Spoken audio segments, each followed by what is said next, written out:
Imagine a generation capable of dialing a rotary phone in total darkness, yet able to configure a complex mesh Wi-Fi network in 30 seconds. If you were born between 1976 and 1985, you are a sociological ghost.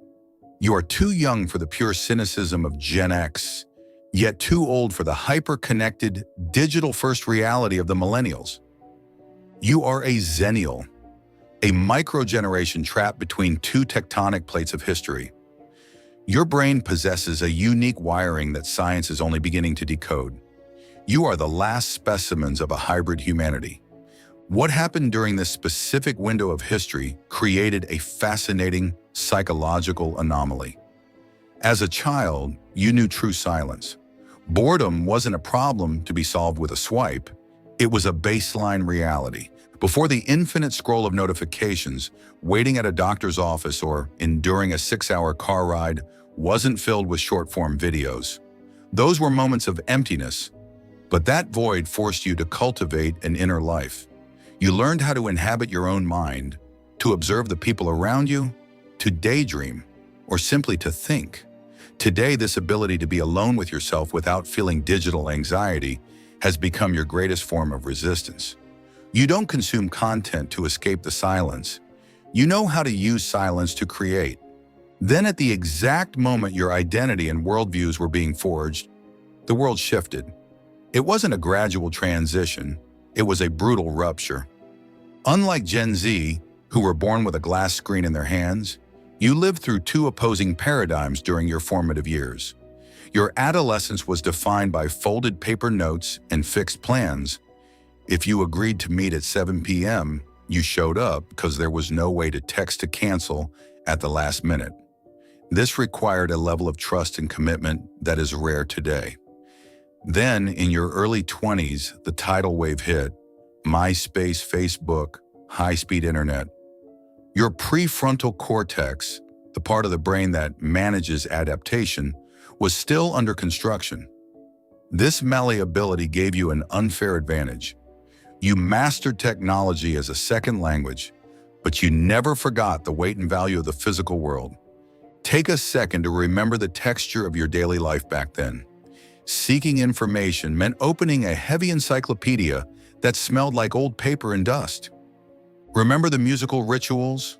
Rewinding a cassette tape with a ballpoint pen to save your Walkman batteries. Creating a playlist meant sitting by the radio for hours, finger hovering over the record button, praying the DJ wouldn't talk over the ending of your favorite track. In school, the absence of Google sculpted your spatial memory. You knew where information lived physically, which shelf, which book, which page. This transition from a world where effort was required to obtain data to a world of instant gratification created a unique form of patience in you, a patience that younger generations now have to learn artificially. There is another invisible mark from your childhood. You grew up without a digital permanent record.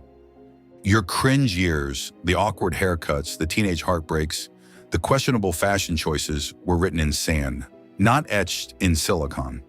Because social media didn't exist during your puberty, your mistakes were allowed to fade into the gentle blur of human memory. This created a fundamental sense of psychological safety. You were allowed to reinvent yourself without a ghost from a 2004 server coming back to haunt your current career. This analog privacy gave you the freedom to experiment with who you were, shielded from the judgment of an infinite audience. It's why you might feel a natural hesitation to share every thought online today. You know the value of a life lived off the record. This leads to a skill you possess that the modern world has almost entirely forgotten: the ability to navigate without a net. Before Google Maps, finding a job interview or meeting friends in an unfamiliar city required mental preparation. You studied a paper map, memorizing landmarks. Turn left after the Red Roof Bakery. If you got lost, there was no blue dot to recalibrate your position. You had to stop, look around, and talk to a stranger. This ability to handle the unexpected and find your way through the fog forged a specific kind of cognitive resilience. Today, when a bug occurs or the network crashes while others panic, your analog brain takes the wheel. You know that the solution isn't always on a screen. Sometimes it's in observing your environment.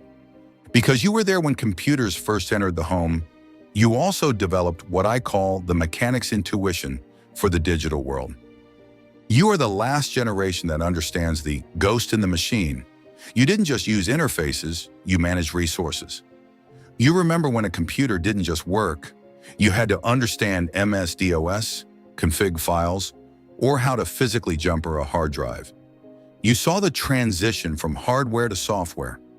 While younger users might see an app as a magic black box, you instinctively understand that there is a logical structure underneath. You don't just touch technology, you troubleshoot it. You are the natural translators of the modern age, bridging the gap between the engineers who build the world and the users who just consume it. But your story isn't just about gadgets. It's about a cruel twist of timing. You entered the professional world right as the 2008 financial crisis hit. This financial trauma, occurring right when you were supposed to be building your foundation, left invisible scars. Even if you are stable today, you likely keep a survival reflex. You are chameleons, capable of managing massive technological shifts, yet haunted by the underlying fear that it could all collapse tomorrow. This makes you more pragmatic than the older Gen X and more cautious than the younger millennials. You understand the fragility of systems because you saw the unbreakable ones break right as you started your life.